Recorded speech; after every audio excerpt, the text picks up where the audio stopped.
The preferential treatment that the National Assembly has shown towards New Jeans and towards Honey just shows that you have to have amassed an incredible amount of success and popularity in order to be heard out by the lawmakers of the country. If you are a small, insignificant, barely scraping by group that is being beaten into a coma, nobody's gonna give a damn because we don't know who you are. You don't make money. You're not on billboards. You're not an ambassador of a luxury brand. Why the hell should we give a shit? This is the message that feels like is being sent out.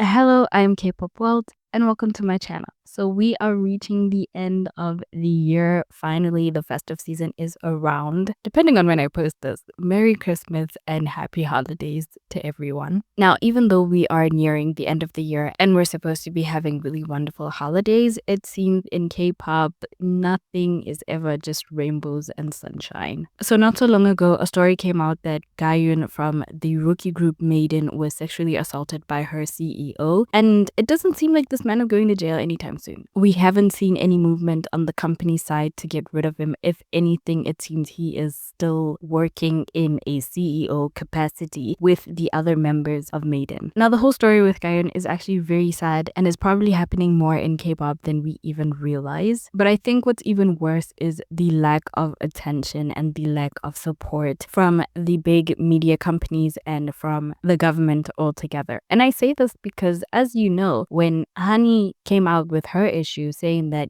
she was being ignored at the company and all of that other stuff that happened with New Jeans, I mean, the Labor Ministry came out, the National Assembly came out. There was so much media coverage around it that you could not flip through Twitter or Instagram or even TikTok without seeing anything about the National Assembly and Honey or the Labor Ministry getting involved. There was so much media coverage, and obviously this is because New Jeans is a very big group. That makes sense. But now Guion has gone through something so terrible, so traumatic, and to think that the same people or the same organizations that came out in support of Honey are nowhere to be found. I mean, it's been crickets from the Labor Ministry. I don't think I've heard a single thing from them. And it's so funny because this is exactly what I said when Honey went to the National Assembly. Flashback. I don't understand how anybody watched Honey give her testimony at the National Assembly and thought, yeah, that testimony is going to change lives. No, I don't think so. And I could be wrong. And if I am wrong, I will admit it in a later video if I see change. But I don't think this is going to change any other K-pop idols' fate in the long run. End of flashback. Now, there has been movement on the committee side from the National Assembly to put laws in place to protect idols when it comes to their contract situation. That's what was talked about in the National Assembly, was that their contracts are not the type of contracts that are employee-based because they take on the same amount of risk as the company takes on. But this is entirely different. Even though the contracts change and laws are put into place, this is sexual assault. Sexual assault is illegal regardless of how your contract is. So it's really sad to see that none of these big factions have come out to try and help her get justice for what happened to her. Now, if you don't already know what happened with Maiden's Guion, basically she wanted to leave the group after promoting for the comeback that they were currently working on, and she asked the CEO if it was okay if she left and terminated her contract after everything was done, because of course she didn't want to leave her group members hanging. Everything had already been planned out for them. She wanted to fulfill her contractual obligations and finish promoting with the group. Little did she know her CEO is a predator and a creep, because the man asked her to be his one-day girlfriend, which is like super weird. It's so gross. And she agreed to it, obviously, because she was not exactly in a position to negotiate. Let's be honest. The man is the CEO of the company. He runs everything. If he wanted to fire her on the spot, blacklist her, make sure that she never sees another job in the industry, he could do it with the snap of a finger. So, of course, she agreed. Now, what she thought she was agreeing to was probably like dinner and lunch and then maybe a walk or going to the movies, something small. She had no idea that the man would actually lock the room and grope her while she said no. And she tried to fight to get out. He actually did very horrendous things. It's so horrible that she had to go. It's so traumatic. And as of now, I don't think she has filed a lawsuit. I don't know if it's because she's been threatened by the company, by the CEO, or if she's just not in a capacity to file a lawsuit, which I really hope is not the case. It gets even worse because when he was confronted by the parents, he actually denied it at first and then admitted that yes, he had actually done it, and then went on to say that it was a mistake. Now, obviously, the parents aren't dumb. They're not buying into any of that because one of the parents said it's obvious that he has been watching over their children with ulterior motives, which, yes. And that tracks when you look at another member in the group actually said that the CEO is really weird and he tends to like confess feelings to them or to her specifically. And it's just really, you're not in a position to know what to do because this is somebody who signs your checks, basically. This is the person who's keeping you going in terms of financial investments and promotional activities. Now, it also seems that the parents tried to get the group disbanded because obviously you do not want your kids working under this creep.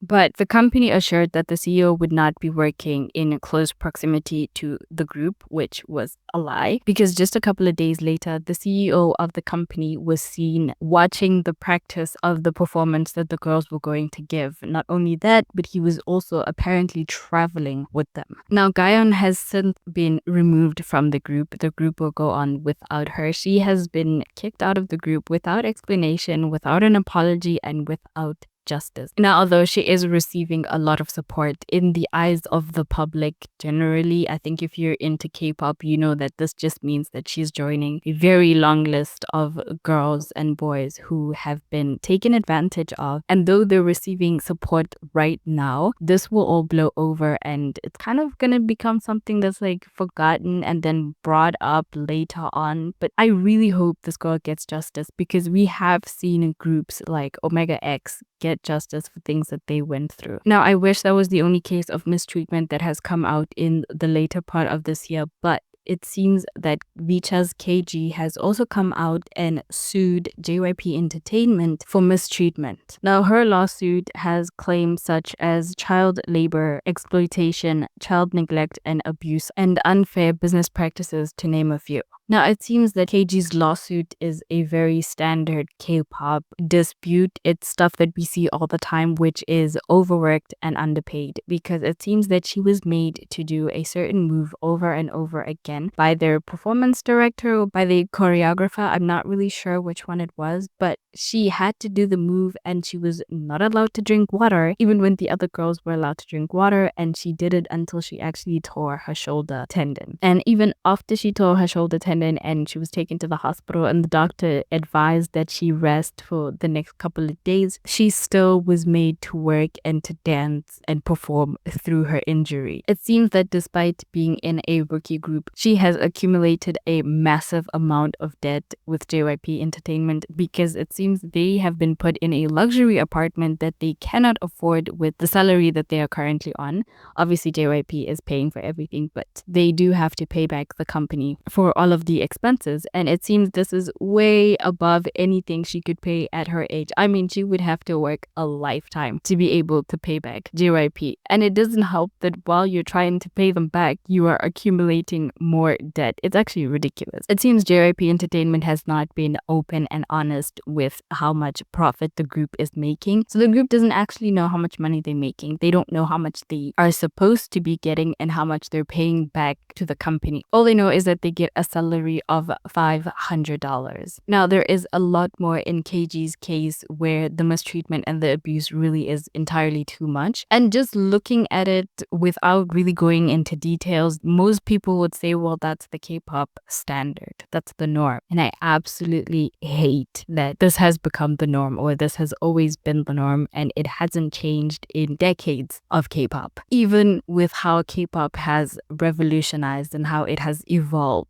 it is still the same at its roots. The K-pop industry is still taking advantage of young, impressionable, talented kids. Now, in the case of Vcha's KG, she might actually be able to win her lawsuit against JYP Entertainment. Now, JYP Entertainment came out with a statement saying that her allegations and her claims were fraudulent and that they were exaggerated. Now, I think that's a very bold statement from JYP Entertainment because she had already posted chats with the other girls where the other the girls are very much in distress. You can feel it in the chat that they're saying they're not okay and everything that's going on is not okay. You can tell that mentally they're really going through the most. Now, the reason why I think KG actually has a great chance of winning her lawsuit is because it seems their contracts are in the jurisdiction of California laws. I'm not actually sure if that is true. This is all alleged. But if it is within California law jurisdiction, then there's a lot of things that JYP Entertainment did wrong. Starting with how many hours they're making the girls work, especially KG because she is underage. So it seems under California law, anyone under the age of 18 is only allowed to work a maximum of 48 hours a week. And according to what KG described, it seems they were working a lot more than that. Now, in K-pop, they do this all the time. The law is set in terms of how many hours a minor can work, but they kind of get around it through like loopholes and a gray area where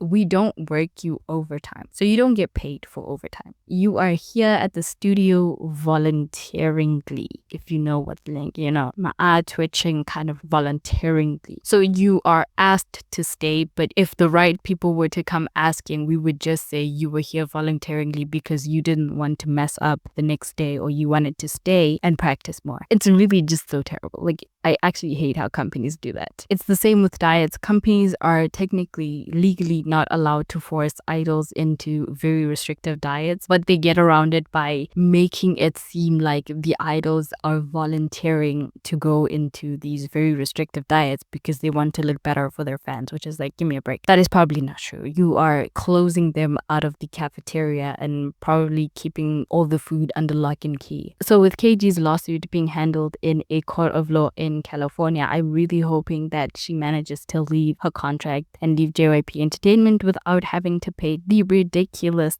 debt that she has with them and without having to pay any penalties for canceling her contract, because right now allegedly the amount of debt that she has is like 500,000, which is ridiculous. And if she really did suffer from a torn shoulder tendon and she was made to work through her injury, her medical records and what the doctor advised is probably going to be key evidence, because if she went to the doctor on Thursday and she was made to perform on a Saturday, well, that's a smoking gun if ever I saw one. Now, if you take a step back and you look at this whole thing from like the bigger picture, it seems really weird to me that JYP would put them in an apartment that is so expensive when Vcha as a whole was a very risky move. Even though A2K was a successful survival show, it has been seen throughout the K-pop industry that survival shows generally do really well, but their groups don't always do so great. In my opinion, Vcha was probably a very risky group for JYP Entertainment because they were supposed to be like a global group, like an international group that was more focused on garnering an international audience than a Korean audience, while still kind of keeping within the parameters of K-pop and kind of pop as well, like a fusion. Now, obviously, we would later see another group of that sort come out with Cat's Eye. But with JYP Entertainment and Vcha, I just think it was so risky. Cat's Eye was just as risky as well, but it's high, but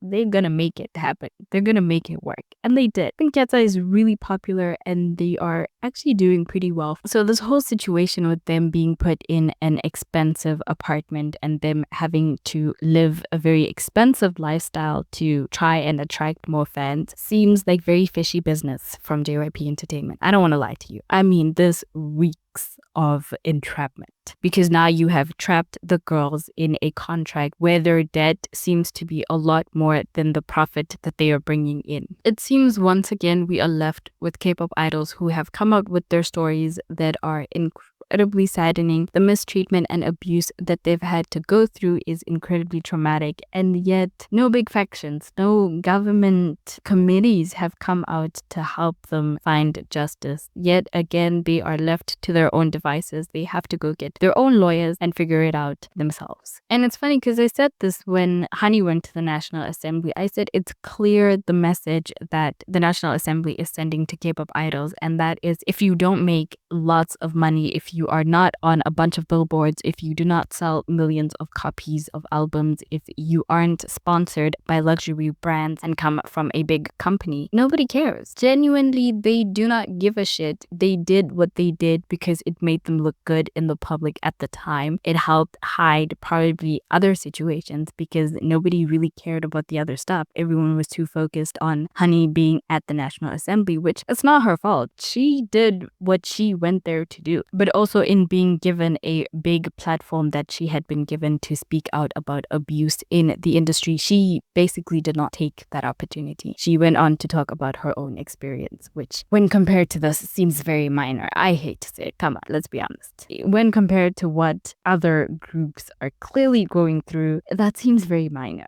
It seems like a bit of a knee scuff. I also find it quite interesting that when the news about Gaeun came out and when the news about KG came out, they seem to have a lot of support. Like, a lot of people want to see them get justice. Whereas with New Jeans, the same thing happened, but as time has gone on, you've kind of seen that support dwindle and dwindle. They went from having the public's full support minus hype stands, because those guys, to basically losing half of their fan support because fans kind of don't really know if they're telling the truth anymore. They've went on to drag the whole thing beyond what it should have gone. Whereas Guion and Vcha's KG came out and said, look, this is what we've gone through. It's been terrible. And they've left it at that. It's like, we will deal with the rest, but hopefully not behind closed doors. I think this really does need to come to light. And I say this is interesting because obviously these are all cases of mistreatment and abuse. According to New Jeans, they're also being mistreated. Vcha, obviously, this is clear abuse. And Gaeun, assault is a crime. And in both cases of Vcha's KG and Gaeun, if this was tried in a Korean court of law, this would still be against the law. Everything that they've had to go through is very much against the law. So it wouldn't really matter what their contract said because you clearly violated the law and the policy that is in place to protect idols. The protection that idols get is not a lot and it's not